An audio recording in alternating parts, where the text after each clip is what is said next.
Friends, welcome to my YouTube channel study with Sahil. Friends, आज मैं आपको नरेशन टॉपिक पढ़ाने जा रहा हूँ। ये आपका बहुत ही इम्पोर्टेंट टॉपिक है।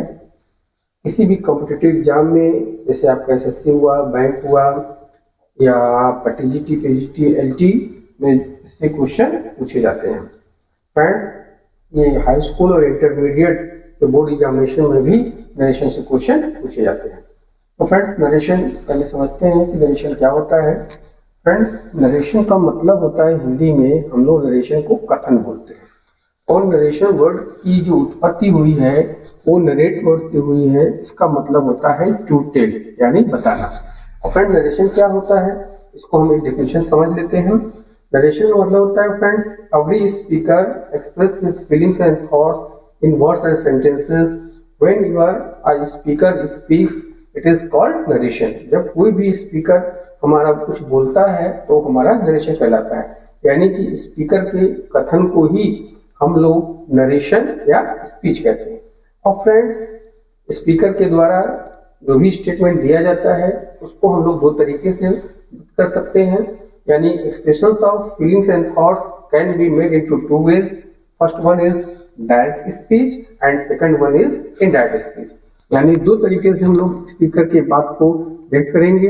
पहला हमारा जो माध्यम होगा वो कहलाएगा डायरेक्ट स्पीच, और सेकंड जो माध्यम होगा फ्रेंड्स वो हमारा कहलाएगा इनडायरेक्ट स्पीच।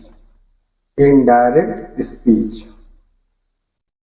और फ्रेंड, अब डायरेक्ट स्पीच क्या होता है इसको हम लोग समझ लेते हैं। फ्रेंड, लिखा when the exact words of the speaker are reproduced before some other person in the same words of the speaker, that is called direct speech।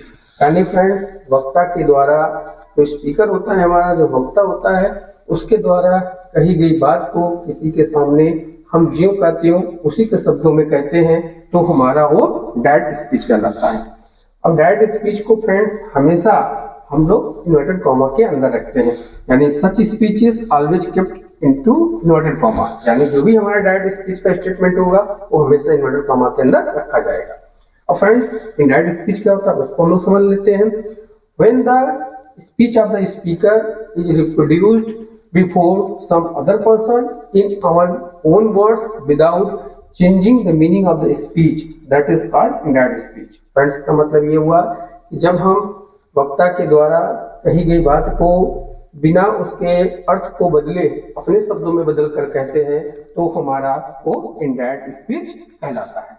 अब एग्जांपल के माध्यम से इसको फ्रेंड्स, एग्जांपल के माध्यम से इसको समझते हैं। फ्रेंड्स, वहाँ सेंटेंस लिखा हुआ है, Ram said to me I am tired. तो फ्रेंड्स, आप यहाँ पे देख रहे हैं ये सेंटेंस हमारा इन्वर्टेड कॉमा के अंदर लिखा हुआ है।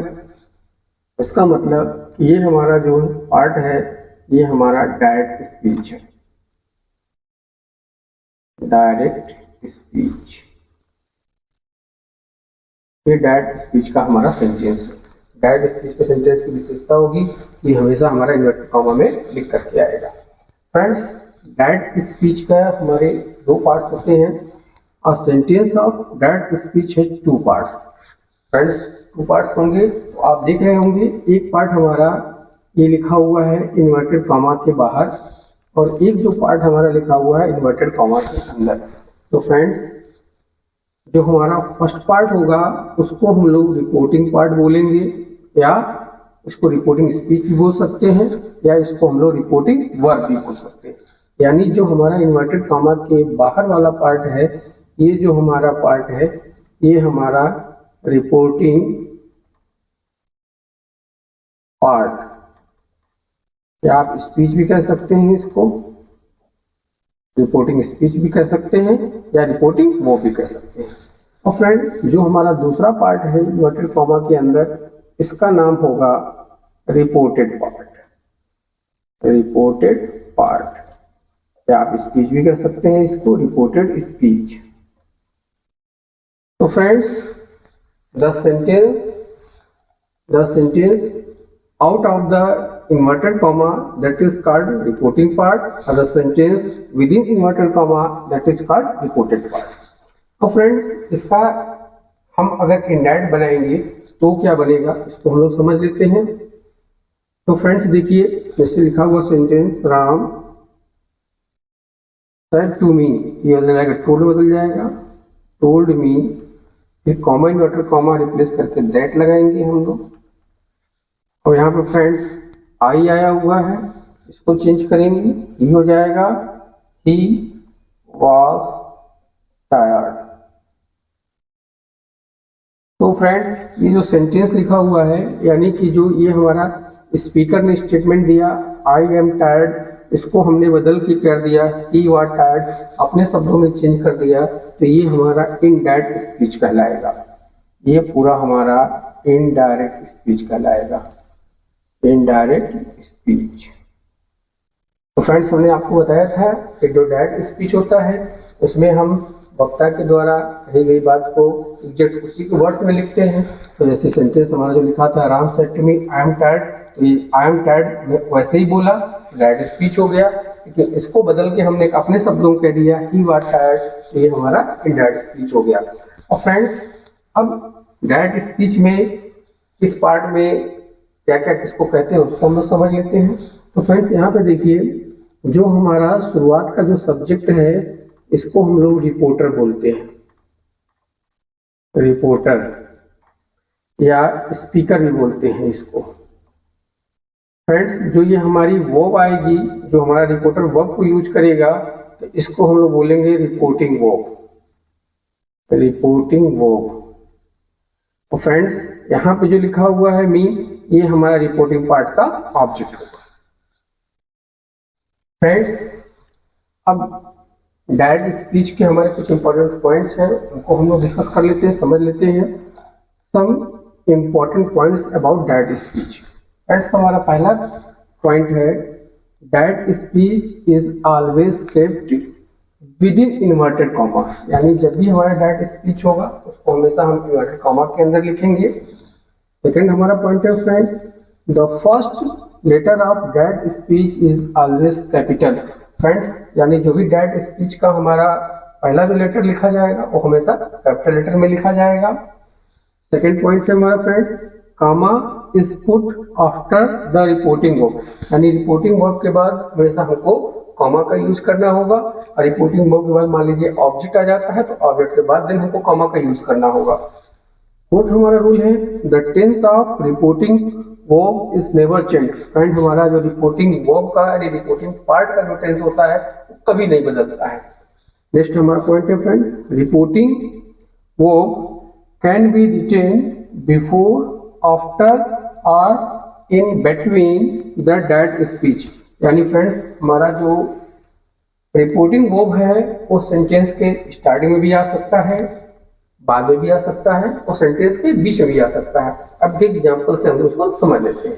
तो फ्रेंड्स देखिए हमारा पहला एग्जांपल है, Ram said I am tired.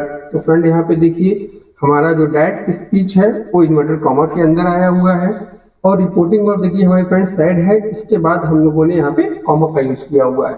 उसके बाद अगला जो हमारा पॉइंट था, the first letter of direct speech is always capital, तो यहाँ फ्रेंड देखिए आई कैपिटल लेटर में आया हुआ है। सेकेंड हम नेक्स्ट रूल हम देखते हैं कि जो हमारा रिपोर्टिंग वर्ब है ये तो हमारा शुरुआत सेंटेंस के पहले स्टार्टिंग में आया है, अब बाद में भी आ सकता है। इसका एग्जांपल देखिए फ्रेंड्स, यहाँ देखिए लिखा हुआ है, sit down boys and learn your lesson, और उसके बाद फ्रेंड्स हमारा सेड द टीचर, यानी जो हमारा रिपोर्टिंग वर्ब है वो सेंटेंस के लास्ट में आया हुआ है। यहाँ भी फ्रेंड्स देखिए इन्वर्टेड कॉमा के अंदर ये डायरेक्ट स्पीच का पार्ट लिखा हुआ है और इसका फर्स्ट लेटर यहाँ पे कैपिटल का यूज किया गया है। अब फ्रेंड्स हमारा अगला था कि जो हमारा रिपोर्टिंग वर्ब है वो सेंटेंस के बीच में भी आ सकता है। इसको एग्जांपल में देखते हैं, इधर लिखा हुआ है, naughty boy said the mother. तो फ्रेंड्स यहाँ पे देखिए हमारा जो ये रिपोर्टिंग वर्ब है, रिपोर्टिंग पार्ट है, ये सेंटेंस के बीच में आया हुआ है और इसके बाद से हमारा फिर सेंटेंस कंटिन्यू है। तो फ्रेंड्स यहाँ से सेंटेंस स्टार्टिंग है, वहाँ पे इन्वर्टेड कॉमा के अंदर का पहला लेटर तो कैपिटल होगा, लेकिन यही सेंटेंस हमारा आगे कंटिन्यू हो रहा है, इसलिए यहाँ पे इन्वर्टेड कॉमा के बाद हमारा कैपिटल लेटर का यूज नहीं होगा, बल्कि इसी सेंटेंस का ये पार्ट है इसलिए स्मॉल लेटर में लिखा जाएगा। तो फ्रेंड्स अब इसके बाद डायरेक्ट स्पीच को इनडायरेक्ट में कन्वर्ट करने के लिए कुछ रूल्स फॉलो करने होते हैं, उनको हम आगे समझते हैं। फ्रेंड्स अब आगे हम पढ़ते हैं some important rules of changing direct speech into indirect speech. मतलब डायरेक्ट स्पीच से इनडायरेक्ट में बदलने के लिए कुछ हमको जनरल रूल्स को फॉलो करना है, वो समझते हैं। फ्रेंड्स, पहला हमारा रूल होगा रिमूवल ऑफ इन्वर्टेड कॉमा, यानी कि जो भी हमारा इन्वर्टेड कॉमा आया हुआ है इसको हम रिमूव करेंगे और इसकी प्लेस पे कोई भी हमारा जो अप्रोप्रिएट कनेक्टिंग वर्ड होगा उसको हम लोग यूज करना होगा। सेकेंड हमारा होगा चेंज ऑफ टेंस। तो फ्रेंड्स, हमारा जो रिपोर्टेड पार्ट होगा उसका टेंस चेंज हो जाएगा। अब कैसे टेंस हमारा चेंज होगा ये हम लोग आगे पढ़ेंगे। अगला है हमारा चेंज ऑफ प्रोनाउंस। फ्रेंड्स, जो भी हमारा रिपोर्टेड पार्ट के अंदर प्रोनाउंस आएंगे उनको हमें चेंज करना होगा। और नेक्स्ट हमारा रूल होगा change of words expressing nearness of time और पोजीशन, यानी जो भी हमारा टाइम और पोजीशन को शो करने वाले वर्ड्स होंगे उनको हमें चेंज करना होगा। तो फ्रेंड्स, ये हमारे जनरल रूल है।